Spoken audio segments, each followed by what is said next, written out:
Taurus, welcome to your Hope, Fear, and Reality spread. As per usual, as per usual, you can click on that description box below and it will talk about the significance of the spread as well as the placement of each card. Hmm.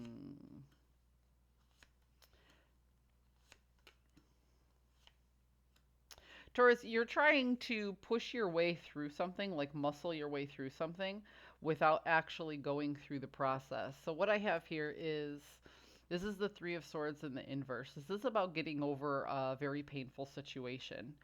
And then I have the Six of Swords in the inverse, which is about, well, the Six of Swords is about moving from calmer waters, or moving from choppy waters to calmer waters, and taking with every lesson learned.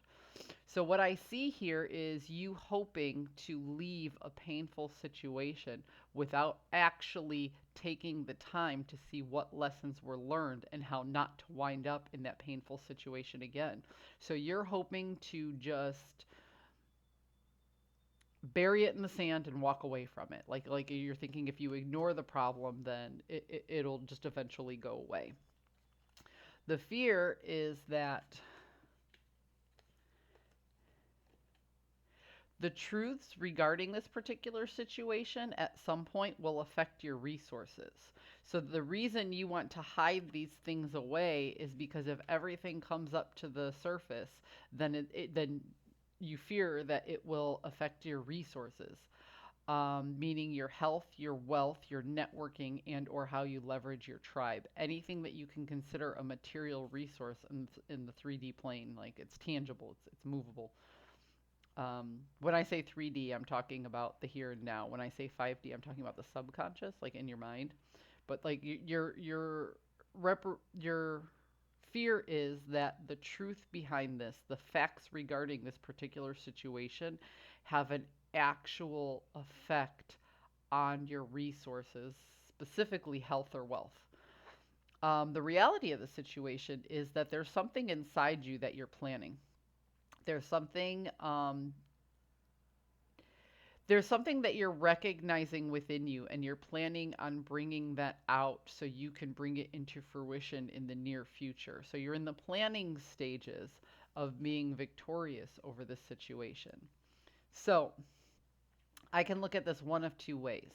The first way is this is very painful to deal with, so I'm going to put it aside so it doesn't affect the projects that I have right now, so I can revisit this situation in the future and figure out my lessons learned. If that's what you're doing, that's a really good thing.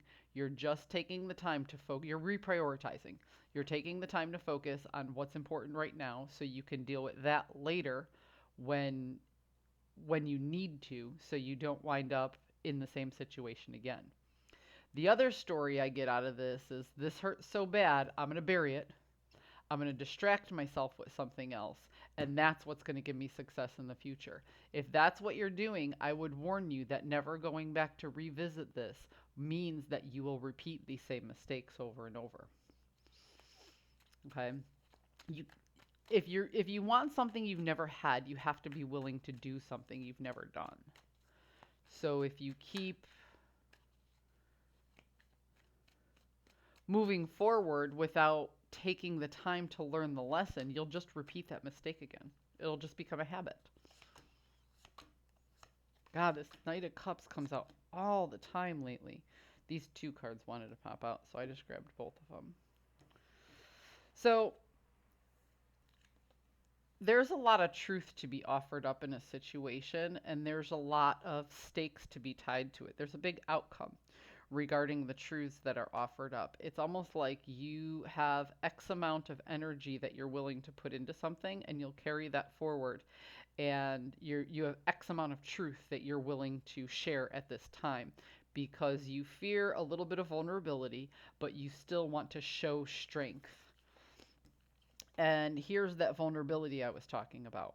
You are really caught up in your head in this. You really aren't communicating it as much as you think, but you're starting to distract yourself enough that you're losing some of that anxiety. So here's what I would say.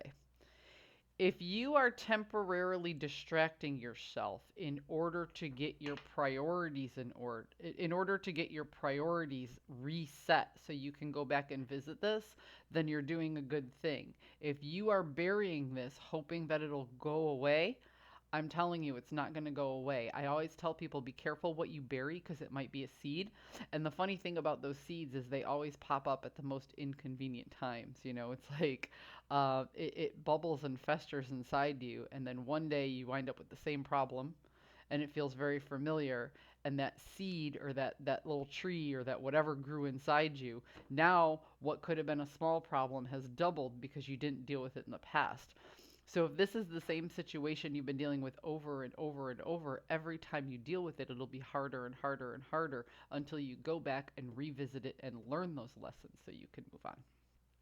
Whew, Taurus.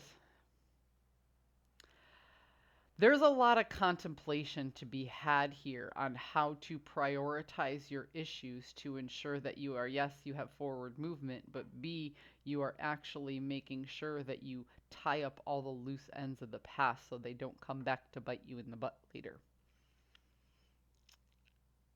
Each person's situation is going to be a little different, so I hesitate to pull more cards to clarify. This is one of those things that you have to clarify within yourself.